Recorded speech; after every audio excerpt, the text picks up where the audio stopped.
If you're new here, you might still be brainwashed by society into thinking goats are cute or silly. But around here, we know better.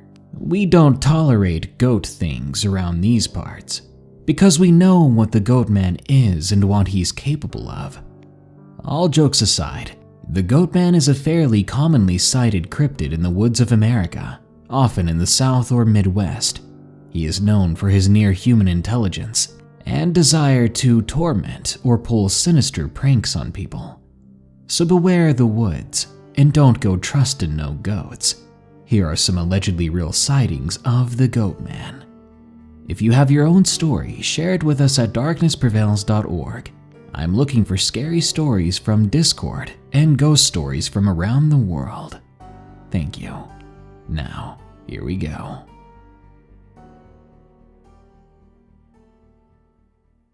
Paranormal Goatman. From Dolly B. Location, Missouri.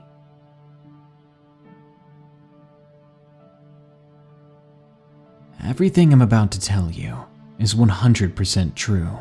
I'm not going to lie about what happened in that nightmare house.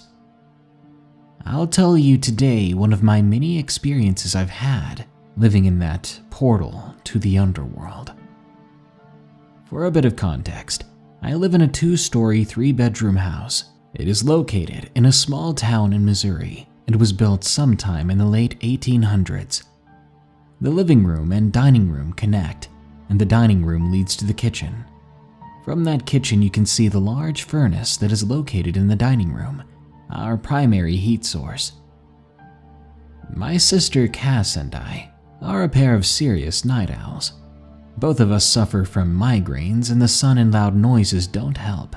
And as we're homeschooled, we're allowed to sleep during the day and work and live at night, for the most part.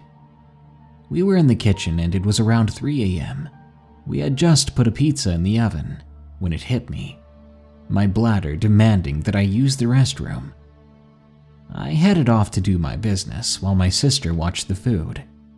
As I headed back toward the kitchen, I found my sister on the floor. She had her face covered with her hands, and she was just huddled in a corner. Freaked out at the sight of this, I rushed over and asked her frantically what was going on. "Was it you? Don't lie to me, was it you?" She asked me repeatedly in a worried, almost tear-filled voice. I told her I didn't know what she was rambling about. I had been in the bathroom the whole time and had no idea what was happening. She began to calm down, and after she did, she told me that while she was waiting for me to come back, something kept peeking around the corner of the doorway, the one that led to the dining room. As she said this, she began to panic again. I tried to calm her down, assuring her that it was probably just her imagination. And that's when we both heard it, the sound of something moving. I stood up, and so did my sister, but then all the color in my face drained out of me. Because there, in the corner between the furnace and the wall, there were eyes, something with deep eyes. It was peeking around the corner of the stove, long nails wrapped around the furnace. I would have thought it was some intruder, a thief maybe, except for the large black horns on top of its head. My sister began to tremble and sob, and I screamed, causing the dogs to come running. I called out my grandma's name, who was asleep in the living room, but there was no response, even when I screamed louder and louder. Finally, my body covered in goosebumps, I ran into the dining room and flicked the light on. When I did, that horned figure was gone. It was like it disappeared. My grandmother was still asleep in the living room. I grabbed my sister and ran upstairs towards my room. We could still hear it, that thing. It sounded like hooves were banging on the stairs coming right after us. We sat quietly locked in that room, watching underneath the door, waiting for it. That was when the hallway went black, completely dark. It went quiet too, before a loud bang came from just outside the door, and the door popped off the hinges as if something slammed against it. We screamed as another bang hit the door, which was barely holding on, but had now knocked it to the floor. That's when Tucker, our Great Dane, ran up the stairs growling loudly. He ran in, sitting down in front of us, then sniffed and licked my crying sister. We sat in my room with Tucker until sunrise, the doorway blocked by a dresser now. We bolted out once the sun came up. I have no clue what the thing was that was watching us, but I do know that my dogs will often stare at that corner for hours, never letting my family go near it. A lot of sinister experiences have happened in that house, which I've occupied for 4 years now. My family is currently looking for move, but in the time being, let's hope things stay quiet. Redash Goatman, from Skater 91. Location, Tennessee. On Valentine's Day of 2013, I was skateboarding with a friend of mine on the back streets. He had never been up this old road that led to the mining town nearby. It had been ran down for years. It was really just a bunch of abandoned buildings, a railroad, and an old creepy church. There were no streetlights either, so at night the place was pitch black. We started walking at around 3 in the afternoon, skating on occasion along the way. This place is supposedly haunted. People say that folks practice witchcraft here, or in the surrounding woods, and there have been rumors of people going missing or perishing here since the 1940s. We kept walking and skating until it was getting close to dark. We must have been 5 or 6 miles up into Redash. As we turned to go back home, as it was getting late, we felt something was watching us. Sure, that's a cliche thing to feel or talk about, but when both you and another person get this feeling out of nowhere at the same time, that definitely means something's up. We began to walk home faster and faster until we saw it. There was no escalation. We didn't hear any sounds before that. We did not have any warnings or any signs. We simply saw it. It stood in the middle of the road behind us, seemingly observing us, though all we felt when we looked at it was fear, nightmarish fear, the kind where you can't think straight because you're scared for your own life. This thing, this monster, it was like half man and half goat. Its head was more of a skull, but it was in the shape of a goat's head, with the body being more human. In all seriousness, it looked similar to the horned god, Baphomet. As we began to walk away from it, trying not to startle or anger it, it walked with us, following us for some time. All the while I could barely breathe. I don't remember being so scared. It didn't stop until we reached the edge of Redash, and even then it stood at the edge and stared at us until we could no longer see it. Whatever it really was, demon, Baphomet, or some goat mutant, it was over 7 feet tall and not something you want to encounter at night. Whatever you do, don't walk alone in Redash, Tennessee, especially not after dark. Did I just encounter the Goatman? From Ghost Hunting Girl. Location, unknown. It was January 2019. I can't remember the exact day of this incident. I'm not even sure if I really saw something or just imagined it. Everyone who knows me can tell you how fascinated I am with the unknown. I've been having experiences with the paranormal for years, And sometimes I even host ghost hunts and paranormal investigations with my friends. As for this experience, it was a cold, dark evening, about 6:30 p.m. I had just returned home from work. It had been a long, stressful day, and I was trying my best to relax. I was sitting out on the driveway on an old porch swing, having a few cigarettes. I had just lit up my second one when, out of nowhere, I heard this disturbing sound that shook me to the core. The best way I can describe it is the sound of some kind of goat or sheep mixed with metal. It was so deep and loud that I nearly dropped the cigarette into my lap. I tried to pinpoint the sound and realized it must have come from my neighbor's field to the west. The scary part is, he doesn't own any livestock like that. None, in fact.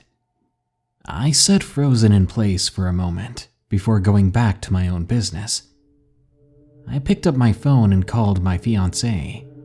Our routine is to talk on the phone every night and smoke after I got home from work. As we were talking, I heard the sound reverberate again. It was louder than before. Closer, I think. It made me jump a little, and I knew right then that I wasn't losing what was left of my mind. That sound was real. This was confirmed to me when my fiancé suddenly asked through the phone, "What was that?" Clearly, it had been loud enough for him to hear over the phone. I described to him what I'd been hearing, and it confused him almost as much as it did me. What really creeped me out, though, is that the next few times I heard it, it would seem further away, then close, then far away again. What on earth was going on? I ignored all the red flags that were going up in my head. Then I went back to our conversation. We ended up discussing work and various duties we had to perform. For the record, my fiancé is a lifeguard, and he talks about it all the time. He began telling me about something he'd been working on, and went on for about 5 minutes.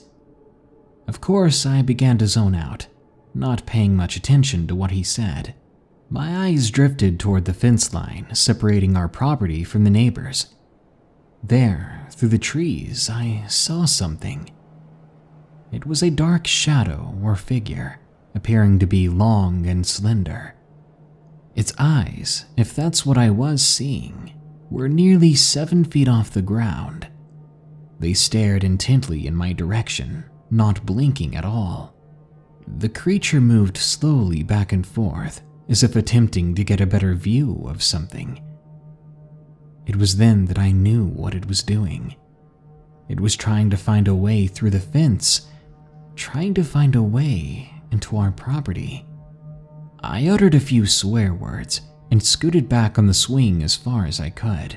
I did not want to be on the same side of the fence as that creature. My fiancé quieted down finally to ask me what was wrong, but I didn't answer. I was too busy watching this creature that had seemingly appeared out of thin air. Something else came out of my mouth, though. I can't remember what, but I do remember blinking spastically. When I stopped, that thing was gone. My fiancé was scared now, and he demanded to know what was wrong with me. I quickly described everything that had just happened. He cussed to himself and tried to persuade me to retreat inside the house. There wasn't a hint of doubt in his voice. I insisted that I wasn't frightened, and I wanted to smoke another cigarette, but he continued to plead with me that I needed to get inside now. I could hear his voice trembling, so I listened. I shoved the lighter back in my pocket, and I did as he asked. From there, I pretended that it was a perfectly normal night. I didn't bother telling my mom about it, or any of my close friends for that matter. I didn't know who would believe me, or who would call me crazy. I've heard stories about the Goatman many times, so that was my first guess as to what I'd just seen. Luckily for me, I haven't seen it since, but I've still heard the sounds at night. I'm not scared of it, surprisingly. Sometimes I wish I could see the figure again, closer up even, because that morbid side of me needs to see more. Where did it come from? What does it want? Did I really see the Goatman? Creature in the Woods, from Cordia, Atlantis. Before I begin, this is quite true. I've heard the yells with my own ears at night, inside and outside. I still don't know what was yelling in those woods that night, but here's the story. I've lived in the woods my whole life, and needless to say, I've heard things that go bump in the night. Sure, you've got your usual animals, crickets, and the wind, but there's a sound that remains a mystery to me. There would be this yelling at night. I don't think it was a fox yell, which was most common in that area, but it was more akin to a goat. I know, weird. Better yet, sometimes it sounds like it's circling our house. One night I went to take the dogs out to use the restroom. We were in the woods and the dogs were well trained, so they didn't need a leash. After those 10 minutes, I went to call the dogs back inside. Mind you, it was wintertime, cold enough for a jacket, but not cold enough for snow. So usually the dogs would be running around and I'd have to go and wait for them in the cold. As I was waiting for the dogs, I hear this goat-like yell starting in the woods next to the house, and it just kept going. I remember thinking, what is that? While looking around, trying to find where it was coming from, but I could not see a thing. So I called the dogs, who eventually came back, and I was bringing them in when that yelling started to circle the house again. Scared, I brought the dogs in quickly and closed the doors. I counted 1, 2, 3, 4 to make sure all the dogs were back inside. I nearly couldn't count them all because they ran off so fast to hide. They were scared. I even found one of them hiding and cowering under my bed. I stayed up inside that night, listening to something walking around outside, making that goat scream. I have no idea what it is, and I'm terrified that one of these nights soon, I'm going to be outside when it starts getting close to the house, and I'm going to end up seeing it up close. Something followed me through the woods. From Mini 1396. Location, Virginia. This event took place when I was about 13. That was 11 years ago now. I was a girl who moved around a lot with family because my dad was in the military. As for this story, we were living in Virginia near the historic Triangle area. We lived on an old military base that had a lot of wooded land with a few roads throughout for people to bike on and for the standard military stuff. My family, some friends, and I would bike on these roads quite often. It was very relaxing, and because we traveled in a group, we weren't worried about coyotes or bears or anything like that. We felt quite safe. However, we kids were told very sternly to never go back on those roads without a parent and to never ever split from the group. My best friend at the time and I chalked it up to them being afraid that we would hurt ourselves or be mistaken for prey by hunters. The base often allowed hunters in to help take care of the crazy deer population, or maybe they just wanted to keep us away in case the military was doing their thing back there. As you can imagine, we were quite wrong about their warning. We were on one of our bike rides, about 3 families all together in the group. My best friend and I started lagging behind, and eventually we were at the back of the group. As we rounded a corner, I kid you not, a snake fell from the tree branches above onto my handlebars. I naturally freaked out and wrecked, refusing to get back on my bike. I know, it was the temper tantrum of the century. My friend was laughing and just rode off without me.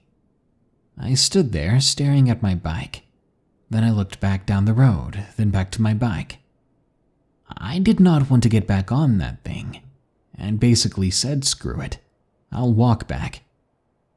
We weren't too far in, after all, and I knew the roads quite well, even the gravel ones, because my dad would drive me around back there in his Jeep. So I was quite confident as I walked back down the road and turned down a dirt road. As I'm walking down this road, I start hearing rustling behind me. I shrug it off, thinking it was just a rabbit, since we had seen quite a few on the ride already. The rustling grew closer, and then was past me and to the front of me. Then it stopped. I stopped there and decided to bark at it to scare it off. Branches suddenly snapped in response.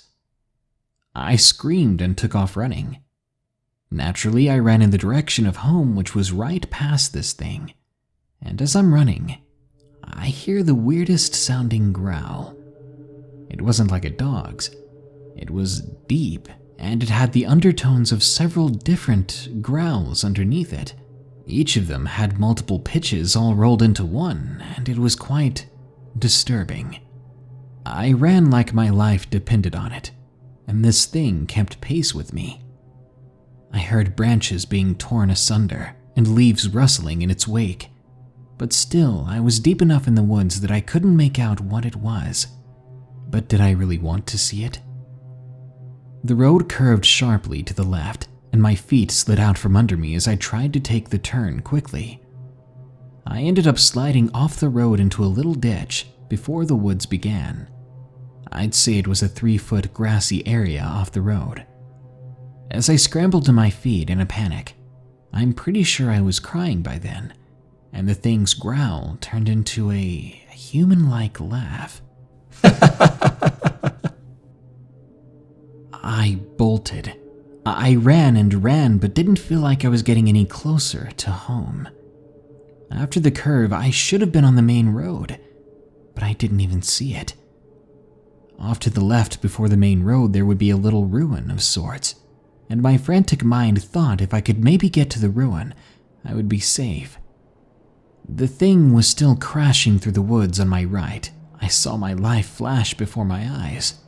But then I saw the ruins, and I could have laughed in relief had the thing not been chuckling again. I could hear it starting to move in, and I jumped, basically dove, into the foundation of the ruin. It had 4 walls with an open doorway that I ran into. I don't know why I thought I'd be safe there, but I think it to this day. I would have never made it home without it. The thing was still trying to toy with me, and when I turned to look back at the doorway, I saw fur. Not the brown red fur of coyotes. It was black and very wiry looking, but I didn't see a face, just fur and mangled backward legs. The joints didn't look right. They were like a normal dog's, but backwards. I would have thought it was going the other direction, but it was clearly going to the right, even if the legs looked like they were moving to the left. It growled again, sounding more frustrated than the earlier growls. It seemed upset that I had hidden myself. I expected it to charge right through the fragile doorway at any moment, but it simply circled the ruin before going back off to the woods. I didn't leave the ruin until a base police officer found me. She looked terrified. My dad recently told me that she had seen hoof prints that had paw pad prints mixed with it, like some sort of weird goat-wolf hybrid. The officer also admitted that she heard strange laughter echoing where she found me. That's why she practically yanked me out of my hiding spot and threw me into her truck. We didn't speak until we reached my house, where my frustrated parents were waiting to hug me and yell at me. I didn't tell them what chased me, but when my dad told me years later what the officer saw, I finally told him myself. I really don't know what it was. The deformed legs make me think skinwalker. Every time we went riding after that, I would hear growling and catch glimpses of black fur in the woods. Again, I don't know what it was, but I know it was either hunting me or just toying with me. But there's one thing that escapes me. Why did it refuse to enter the ruins?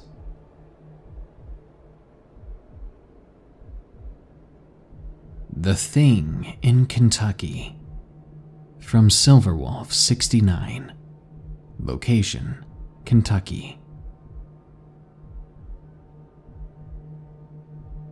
I've been to almost a fifth of the states in the US for long stretches of time, and I've always gotten something out of it. An interesting picture, a weird occasion, odd personal stories, pretty much everything. When I went to Kentucky for a week-long vacation, I expected to maybe have a souvenir. Instead, I got something much more than I bargained for. One night, I was walking in a field somewhere in the eastern part of the state. I had just listened to a podcast about poison hornets, which are supposedly hornets that were exposed to chemicals in Ohio. Anyway, before I left, they were about to bring up a story from Kentucky, but I turned off the radio before they did. I decided to just walk around aimlessly, passing the time. It was then that I saw something tall and thin walking into a tree line. I followed it and soon saw that there was nothing there. Not a man, not a woman, not a child. Not a ghost or a skinwalker like you might be expecting. I decided to do something that may have been illegal, and I placed a trail camera that I had brought with me, just for these strange occasions. I wound it around a sturdy tree and left for the night, then hunkered down in my rented car and took a nap, but ended up sleeping through the night. The next morning, I trudged out to the spot and saw something strange. The camera was lying on the ground, and the branches of the tree were lower than I remembered. I had a sense of unease about this, so I grabbed my camera and booked it out of the woods. While eating at a diner later that day, I heard a man telling the waitress about what he called a living tree. "I insist the tree can move on its own," he said with clear conviction. Another person said that it was the man mantis of Kentucky, a creature that was a mantis as big as a man and very muscular, which allowed it to bend objects until they look entirely different. I did some research on what he said. I found that he was one of only a few that reported that particular thing. Soon I talked to another guy who lived in Kentucky his whole life, and he told me what he believed it was: the Goatman. From what he thought of it, he thought that a brilliant scientist who loved to experiment with goats had created it. That one day he went insane and horribly messed up something and turned himself into a half-goat, half-human hybrid. Now, to this day, he'll cause people to go to dangerous sites, especially the railroad trestle, where someone was recently ended by an oncoming train while walking on it for reasons unknown. I wasn't convinced, but decided to act like I was. Superstitious or not, I did everything I could to avoid it. The day I left, I decided to just take a leaf back as a souvenir. As I tore off a leaf from that very same tree, I heard a snarl behind me. I was startled, panicked even. Without looking, I placed the leaf on the ground, walked away slowly, and counted to 30 in my head. When I got to 30, I whipped out my phone, snapped a photo behind me, and broke into a full sprint. When I got back to my car, I dove inside and locked the door. I slammed the gas pedal and made a K-turn to leave. As I did, I saw the thing staring at me from the tree line. It was covered in dirty white fur on the top half, but the bottom was hard to describe. Its expression was angry, and I could see horns. I thought it looked more like a satyr than a goatman, but either way, I was out. I was so spooked by this event that I haven't gone back to Kentucky, and I might never go back. Be careful out there. The Goatman is on the prowl. He's bigger than you, he's more psychotic than you can imagine, and he won't hesitate to make you writhe in agony just to laugh at you. The Goatman exists only to see you suffer. So if you hear some goat things going down in your neck of the woods, I suggest you get out of Dodge while you still have legs. Good night. If you enjoyed this episode, don't forget to like, share, comment, and subscribe. If you have a scary story of your own, be sure to share it with us at darknessprevails.org. If you want to support the show, you can donate on Patreon at patreon.com/darknessprevails, or check out my merchandise at teespring.com/stores/darknessprevails. We got a cool Wendigo hat now. I think you'll like it. Now, as usual, here are my 5 favorite early comments from the previous video, about 5 real encounters with creatures that mimic human voices. Metal Berserker says, I click off Mortis Media for this. Love you, Babs. Shh, don't tell him. This'll be our little secret. Baba says, mimicking creatures terrify me the most. The frigid horror of knowing something is wrong. Just slightly inhuman is way creepier to me than a big hulking beast. I definitely agree it's creepier, but not necessarily as sexy. Cat and Dog 111 says, she's fine. Yeah, she's fine. Everyone gets torn apart by a wild animal in the middle of the woods from time to time. You just gotta rise to the occasion. Jennifer Peck says, Darkness Daddy, I'll be your personal monster creeping in through your window. And this is why I've got bars installed. For the real monsters, of course. And Mudface McDerp says, oh heck yeah. Got my popcorn and my cat for company. Let's let my paranoia run wild. I think at this point, after reading almost 1,000 stories, if not more, paranoia is part of my DNA. Time to pass it on to some future children. Well, that brings us to the end of this episode of Darkness Prevails. But don't you worry, little one. More scary stories are on the way soon, so stay tuned. Until next time, here are the credits to my amazing patrons. Remember, stay safe out there and stay creepy, because this world is a strange one.